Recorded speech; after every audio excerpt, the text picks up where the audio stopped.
Hello, I'm Hannah, and this is Hannah's Books. Today I come to you with a discussion inspired by Lukáš at Cruel Reader's Thesis. A few months ago, he made a video about a penguin.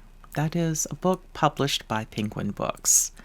After that video was posted, Steve Donahue held up his own copy, and then weaponized, as he says, what Lukáš was doing, and turned the general idea into a tag. I've been thinking ever since then about which of my penguins would be my favorite, or at least the favorite of that particular moment. Would I choose Jane Eyre, since it might be my favorite book of all time? Or Middlemarch, which might be giving Jane Eyre a run for its money? While I've reread my Penguin edition of Bronte many times over, I'd read Jane Eyre many times before I owned the Penguin. Middlemarch, however, I read in October for the first time, using a Penguin edition. Or maybe I should choose a book with a wonderfully scholarly apparatus, the notes, the introduction, or a particular translation I love. Lots of questions. Well, after thinking about it for some time, I've come up with two different books I want to talk about. The first was inspired by a tweet.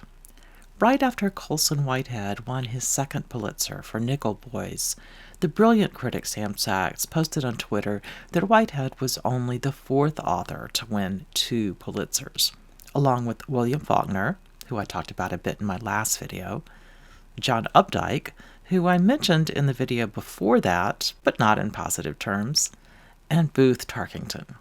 I believe Sam Sachs said something like, and of course, Booth Tarkington. Well, I have not only not posted any videos about Booth Tarkington recently, but I hadn't even read any Tarkington when I saw Sam's tweet. So since my library does not seem to own any Tarkington, which is just weird, and we're living through a pandemic, I looked online for an affordable copy of The Magnificent Ambersons, published in 1918, and probably Tarkington's most famous work, a novel about a Midwestern family dealing with the rise of industrialization and economic change during the late 19th century. In my perhaps overly brief search, I was thrilled to find a Penguin edition quite inexpensively.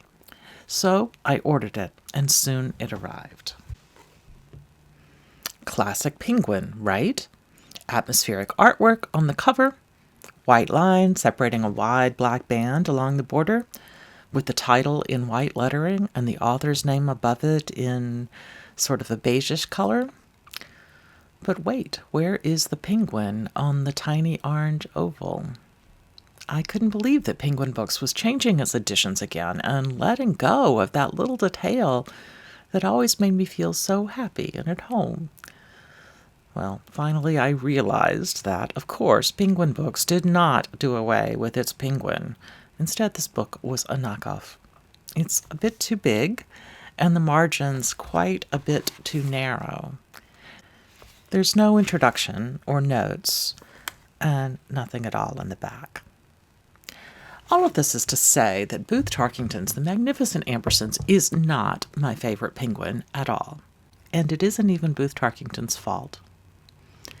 Interestingly, I ran across a real penguin, well, not an actual real penguin, but an actual real penguin book in a little free library in town back immediately before the pandemic began.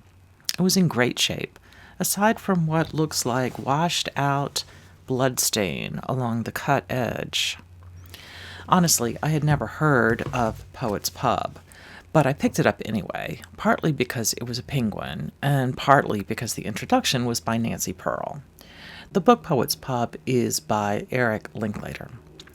This penguin is about a collection of eccentric academics who hang out in an Oxford watering hole called the Pelican Pub. Penguins and pelicans make a good pair in some weird, awkward bird way, don't they? Anyway, as I learned when I came home and looked it up, Poets Pub was one of the very first 10 books that Penguin ever published. Other authors in that set included Ernest Hemingway and Agatha Christie and Dorothy Sayers. Okay, Poets Pub is not my favorite penguin either. I haven't even read it yet. But I figured you and I both deserved a real penguin after the Tarkington, And Linklater sounds like a lot of fun, and I love discovering that it was not only authentic, but part of that original set. Well, that's it for today. Thanks for joining me here on Hannah's Books. See you soon.